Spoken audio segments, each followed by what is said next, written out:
మన ఇన్ఛార్జ్ మంత్రివర్యులు పెద్దలు జూపల్లి కృష్ణారావు గారిని మాట్లాడాల్సిన కోరుతున్నాను.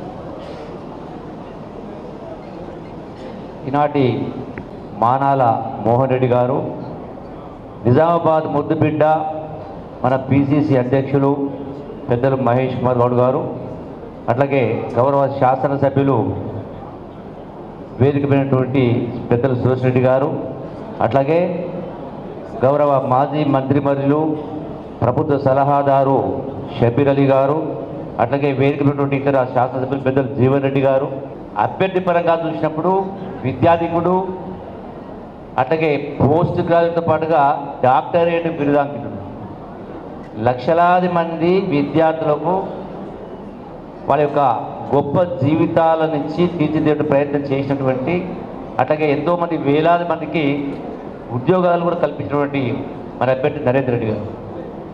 అంటే అభ్యర్థి పరంగా చూసినా నరేందర్ రెడ్డి గారికి ఓటు వేయాల్సిన అవసరం ఉంది. అట్లాగే ఈనాటి మన కాంగ్రెస్ పార్టీ అభ్యర్థి, మరి కాంగ్రెస్ పార్టీ ఏం చేసి మనం చెప్పాల్సిన అవసరం లేదు. ఈరోజు ప్రధానంగా పోటీ కాంగ్రెస్ బీజేపీ మధ్య పోటీ ఉంది. మరి బీజేపీ పార్టీ ఈ రోజున రాష్ట్రంలో 8 మంది పార్లమెంటు సభ్యులు, 8 మంది శాసనసభ్యులు ఉన్నారు. ఎందుకంటే ఆనాడు తెలంగాణ రాష్ట్రం ఇచ్చే సందర్భంలో కూడా 3 రాష్ట్రాలు ఇచ్చి రాజకీయ కోణంలో తెలంగాణ మాత్రం పక్కకు పెట్టింది. అంటే 20 సంవత్సరాల కిందనే తెలంగాణ రావాల్సి ఉండే. ఆ రోజున అన్యాయం చేయడం జరిగింది. ఈ రోజున మొన్న ఢిల్లీలో పార్లమెంట్లో ప్రవేశపెట్టిన బడ్జెట్లో కూడా తెలంగాణ రాష్ట్రానికి గుండు సున్నా ఇచ్చారు. తెలంగాణ రాష్ట్ర వాటా 50 లక్షల కోట్ల కేంద్ర బడ్జెట్లో సుమారుగా 2,50,000 కోట్లు తెలంగాణ రాష్ట్రం, అంటే మోర్ దెన్ ఆల్మోస్ట్ 6%.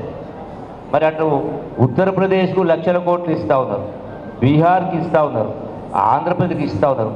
మరి తెలంగాణ ఏం పాప చేసింది? ఏ లెక్క ప్రకారం ఇప్పటికి కూడా మరి 10 సంవత్సరాలైనా కూడా విభజన హామీలను ఈనాటికి నిలబెట్టలే. ఎక్కడ కూడా ప్రాజెక్టులకు సంబంధించి కేంద్ర హోదా ఇవ్వలే. మరి ఏ లెక్క ప్రకారం పోని గడిచిన 10 సంవత్సరాల్లో తెలంగాణ రాష్ట్రం యొక్క ప్రజల జీవితాల్లో ఏమైనా బాగుపడ్డాయా? ఏమైనా అదనంగా వాళ్ళకి ఏమైనా 2 కోట్ల ఉద్యోగాలు అన్నారు సంవత్సరానికి. మరి 10 సంవత్సరాల్లో ఆ ఉద్యోగాలు ఇచ్చిరా?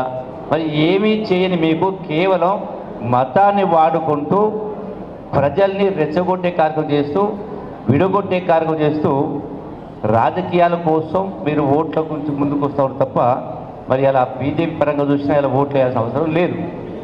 రెండవది, ఈరోజు మరి గొప్పగా పరిపాలన చేస్తున్నామన్నటువంటి చెప్పుకుంటున్నటువంటి బీఆర్ఎస్ పార్టీ ఈ ఎన్నికల్లో ఎందుకు పోటీ చేయలేదు అంటే, శాసనసభల్లో ఓటమి తర్వాత, పార్లమెంట్ ఎన్నికల్లో ఓటమి తర్వాత, ఈ ఎన్నికల్లో కూడా ఓటమి తప్పదు, డిపాజిట్ రాదనే.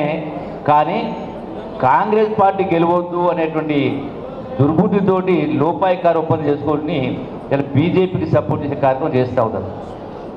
పోనీ మళ్ళీ బీఆర్ఎస్ పార్టీ పరిపాలన బాగా జరిగిందంటే ఈరోజు పెద్దలు జీవన్ రెడ్డి గారు చాలా వివరంగా వివరించడం జరిగింది.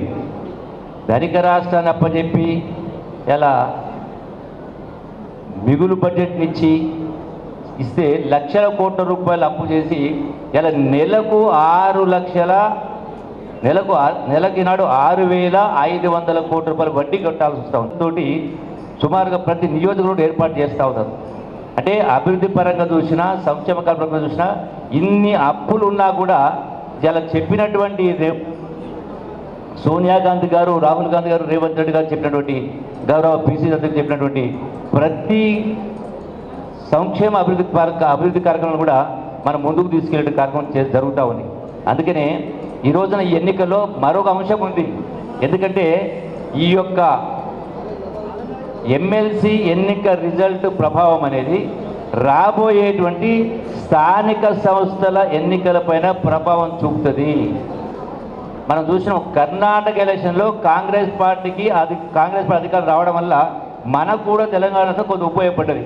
అట్లాగే ఈ ఎన్నిక ప్రభావం కూడా స్థానిక సంస్థల్లో ప్రభావం చూపుతుంది. కాబట్టి మరి ఈ స్థానిక సంస్థల ఎన్నికల్లో సర్పంచులు కావాలనుకుంటూ, ఎంపీటీసీలు, జడ్పీటీసీలు, ఎంపీపీలు కావాలనుకుంటూ మరి మీరు ఆ పదవుల్లో రావాలంటే ఈ ఎన్నిక నరేందర్ రెడ్డి గారి ఎన్నిక కాదు, ఇది మన అందరికి సంబంధించినటువంటి వాస్తవాన్ని మర్చిపోకుండా సమయం ఎక్కువ లేదు కాబట్టి ఉన్నది 5-6 రోజులే కాబట్టి ప్రతి గ్రామ కార్యకర్త, మండల నాయకులు, నియోజకవర్గ స్థాయి నాయకులు ఈ 4-5 రోజులు 5-6 రోజుల్లో ప్రతి అభ్యర్థి దగ్గరికి కనీసం 4 పర్యాయాలు కలిసి వాళ్లకు ఏదైతే అటు బీజేపీ, బీఆర్ఎస్ పార్టీలు సోషల్ మీడియా ద్వారా అవాస్తవాన్ని వాస్తవాలుగా చిత్రీకరించి ఇలా అభూత కల్పన సృష్టిస్తూ తప్పుడు ప్రచారం చేస్తూ ఉన్నారు.